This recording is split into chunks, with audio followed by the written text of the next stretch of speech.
Warraji. Mucaanii biyya Arabaati warra ishee hojjechuu sijjunii gara Awurooppaa kana dhufteetu jara halkaa miliqxe.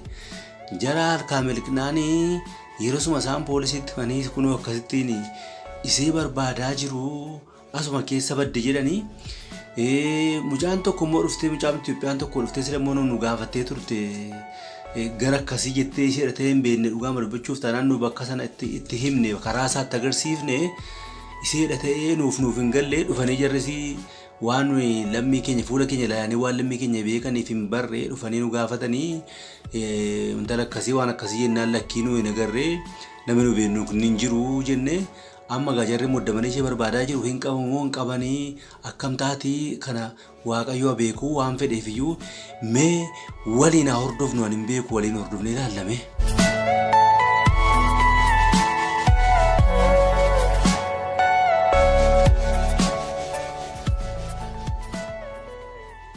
Amma kana baay'atu keessaati mucaa kana arguun hin danda'amaa jechuun hin danda'ama al tokko harkaa miliqxe jennaani garuu kan nama dhibu poolisiin hojii kooti jedhee akkamittiin barbaada waan akkasii kan nama dhuunfaa harkaa baddee waan akka raawwatte hin qabdu. Jarri kun illee waame kana wal gaafachaa jiru natti fakkaata anaaf naan galle isaanis agartee taa'anii waan gaafatamaniif achumaan kan wal gaafataa jiru ta'eef naaf naan galle ijoollee garuu maal jettu sinamma.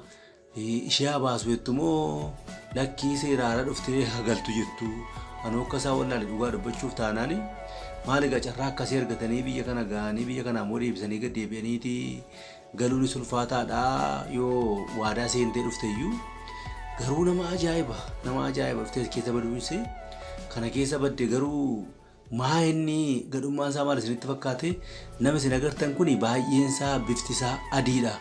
Gurraachi baay'een as keessa jirtu gurraachi baay'een as keessa jiraateeti isaanuma keessa illee miliqxee wal fakkaattee keessa wanti ta'uu dandeessi garuu nama baay'ee akka jiran agartanitti adiidha waan ta'eef as keessaati akka salphaatti akka gaariitti yeroo gabaabaatti ishee qabachuu danda'u taa'aa yaada nama faartee immoo akkas agartani jarri mudhii wal akka jiranitti qullaa deemu ilaalaa qullaa deemu warra qullaa deemu kan amma mucaan amma sila yeroo isheen sila dhuftee nu gaafatte wayyaa noormaalii uffattee kan hin beeku an dhugaa dubbachuuf taanaani.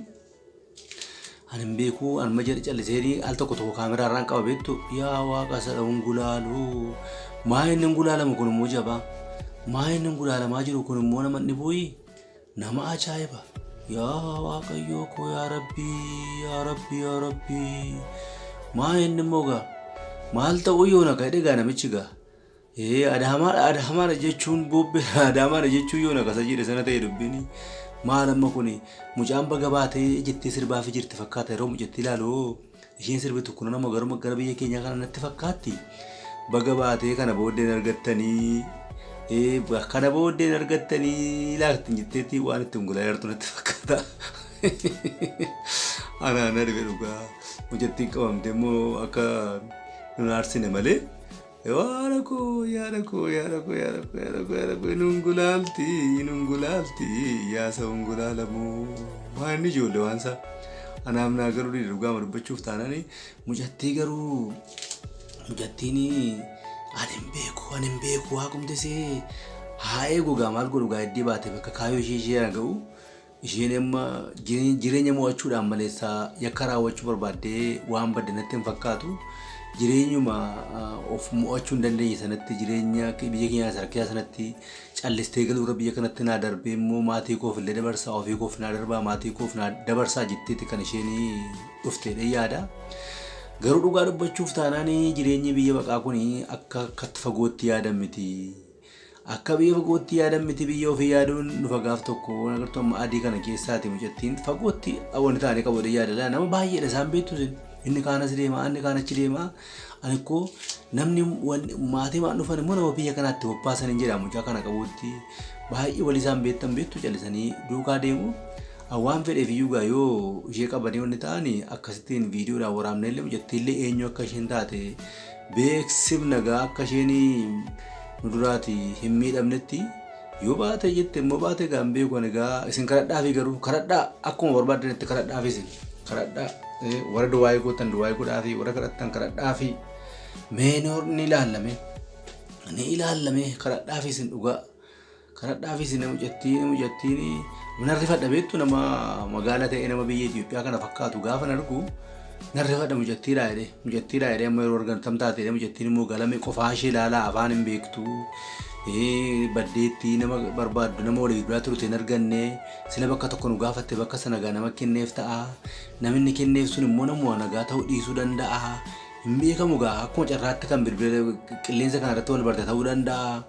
Hin beekamu garuu gaa hamma cufan ittiin danqaratu jettee dhuma ta'a malee maal amma kun immoo ilaalame magaalaa akkasii keessatti boorsaa uddarra kaa'atanii yaa'u. Amma akkasitti biyya keenyatti waan akkasii jira boorsaa uddarra kaa'atanii deemuun jira. Amma ijoolleen jabanaa kun ijoolleen warri zamanaawii jettan kun ammoo waan akkasii boorsaa kana uddarra kaa'atanii yaa'u. Asitti garuu innis bakka nama wanni fakkaatutu boorsaa kana uddarra kaa'ateetu yaa'aa isiniin jedha. Kunuu gaa lafa jala asii gadi fagoodha kan keessatti ishee mucaan jalaa miliqxe. Amma garuu gamoo tokkoffatti asii ol ba'aa jiru jechuudha. Asii ol gamoo sadii moo gamoo afur kan lafa keessa gabboonee jirru. Amma gamoo tokkoffatti asii ol ba'aneerra handuukaadhuman deema. Faanuma dhaheen duukaa deemaan dhugaa dubbachuuf taanaan faanuma dhaheen duukaa deemaanii ani hin beeku asirra jedhanii asirra dhiisanii asirra goranii maal namichi kun immoo asirra kaan asirra goora kaa'atee deema. Meetiroo kun baabura lafa jalaati mucaan miliqxe jechuudha. Miliqxe jechuudha bakka baabura lafa jalaa taanaani miliqxe jechuudha. Laa kunoo karaa bakkee gara magaalaatti nama baasuudha kun. Abeet chaao bakka miliqxe chaao. Baate dhugaa baate magaalaa seente.